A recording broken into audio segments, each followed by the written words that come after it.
Life is a protracted journey, replete with unexpected turns, impediments, and moments when all forward momentum seems to cease.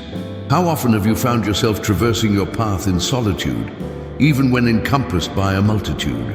The spiritual odyssey commences precisely at that juncture, within the profound quietude of the soul, when our sole possession is a nascent seed of hope, meticulously sown within the deepest chambers of the heart.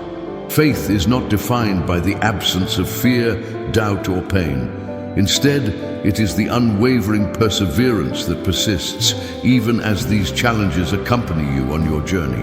As Hebrews 11:1 profoundly teaches us, now faith is the assurance of things hoped for, the conviction of things not seen.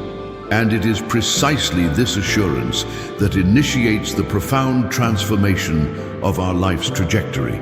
You may be contending with an illness, a marital crisis, heartbreak, or the profound despondency that life often imposes. Yet if you are reading this now, rest assured, God is not yet finished with your narrative. At every turn, He is authoring new chapters. His love extends a perpetual invitation to persevere. Faith is cultivated daily, much like the careful placement of one brick atop another. And upon reflection, we discern that we are no longer where we once stood. We have journeyed further than we ever conceived, and we have weathered trials we believed would utterly devastate us. Perhaps today you simply need to draw a deep breath and declare, Lord, I trust in you, even when understanding eludes me. This humble prayer unlocks pathways in the unseen realm. God honors those who walk by faith. It is not about the sheer volume of faith, but rather its object. If your faith resides in God, even if it is but the size of a mustard seed, it will prove sufficient to move mountains. There are periods in life that resemble a vast, barren wilderness. The heavens fall silent, answers remain elusive, and our very being cries out for solace. During such times, it is common to ponder, am I forsaken by God? Yet the wilderness is not a punitive measure. Rather, it is a crucible for profound revelation. It was in the desert that God communed with Moses, nourished his people with manna, and Jesus triumphed over temptations. Deserts are spaces where all that is extraneous is stripped away, allowing the essential to manifest brilliantly, the presence of God. Perhaps you are traversing one of these deserts right now. You feel your prayers are hitting a ceiling, that your heart is weary, and your hope is dwindling. I understand. I've been there too. And I can tell you, God is closer than you realize. He never squanders pain. Every tear holds purpose. It is not merely about resistance, but about transforming the desert into an altar, a sanctuary for communion with the eternal. When all else is wanting, God's grace proves entirely sufficient. When the clamor of the world subsides, His voice becomes more discernible. Bear in mind, even in the desert, miracles occur. The people of Israel journeyed for 40 years without their garments wearing thin or their feet swelling. God specializes in providing amidst scarcity. Perhaps what He most desires from you today is surrender.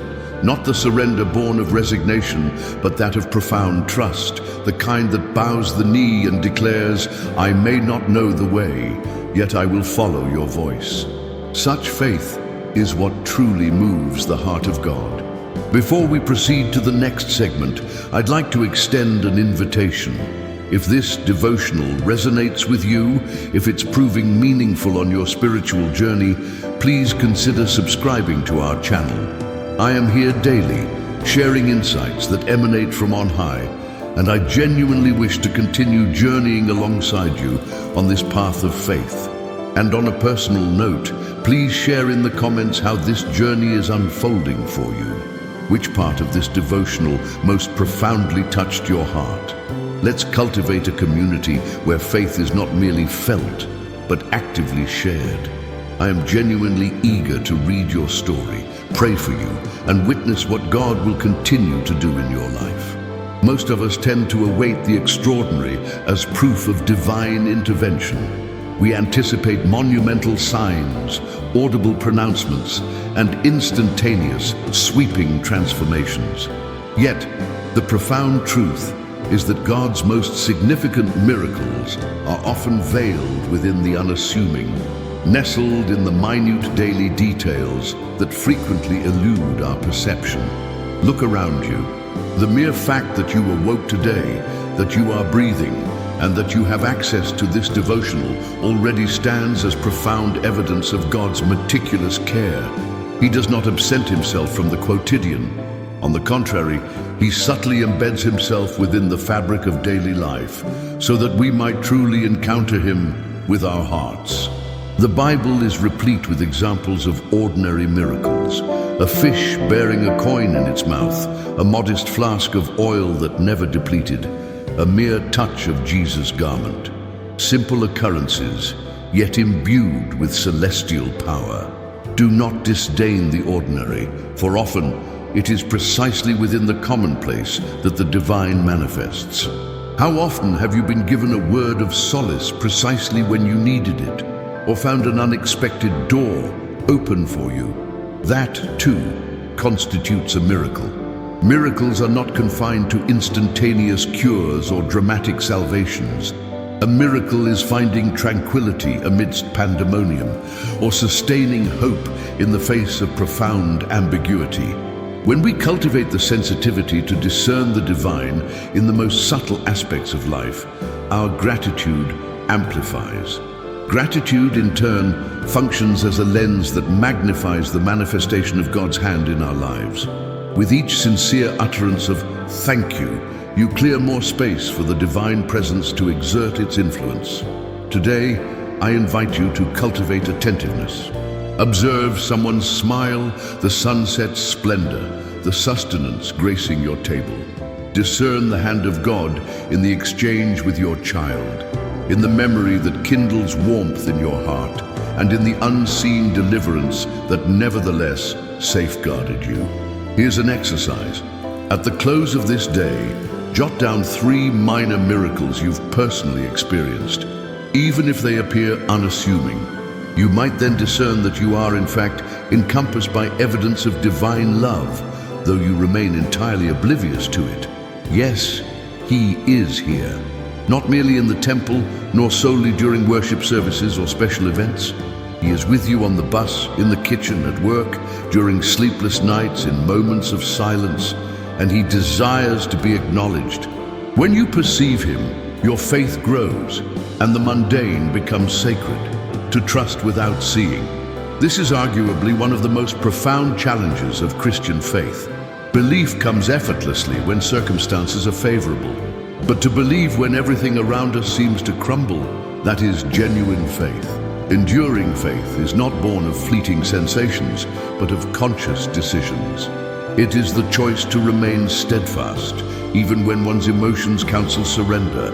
It is the resolve to trust even in the absence of full understanding. Such a demanding stance necessitates a fortitude divinely bestowed. Do you recall Abraham? God called him to depart from his land, from among his kinsfolk, and proceed to a land he would later reveal. That is faith, to obey without having all the answers.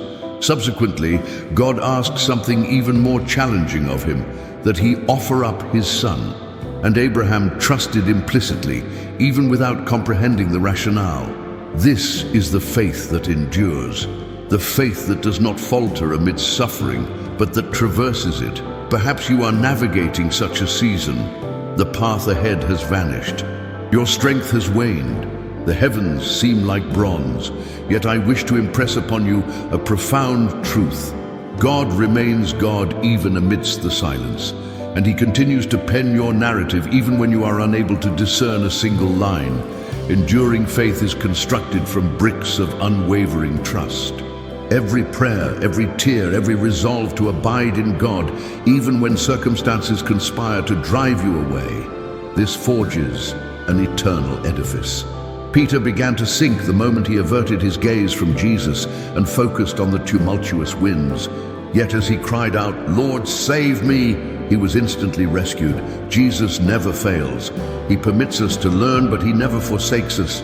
This is why I tell you now, keep your eyes on him.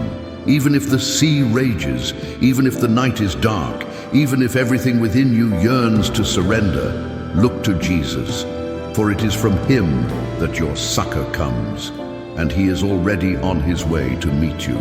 Faith is not a magic ladder that whisks you away from life's challenges. It is an anchor that holds you steadfast, even amidst the tempest.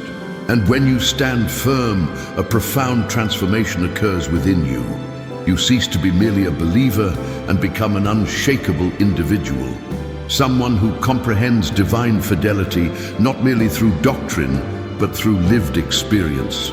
Therefore, today, I want to conclude this devotional by reminding you, God did not call you to founder. He called you to endure. He called you to take deep root in parched ground. And this faith, built upon the rock, will sustain you through every season. Should these words have resonated with your heart, I extend a renewed invitation to become part of our community. Please subscribe to the channel and enable notifications. Within this space, we cultivate collective growth, sharing our challenges, triumphs, testimonies, and miracles. I invite you to share in the comments. What insights have you gleaned from this journey? In which segment did you perceive God's voice speaking most powerfully to you? I will peruse each narrative with genuine care. You are not alone. We are united on this spiritual journey. May God bless you bountifully, and may your faith endure, unwavering until the very end. Amen.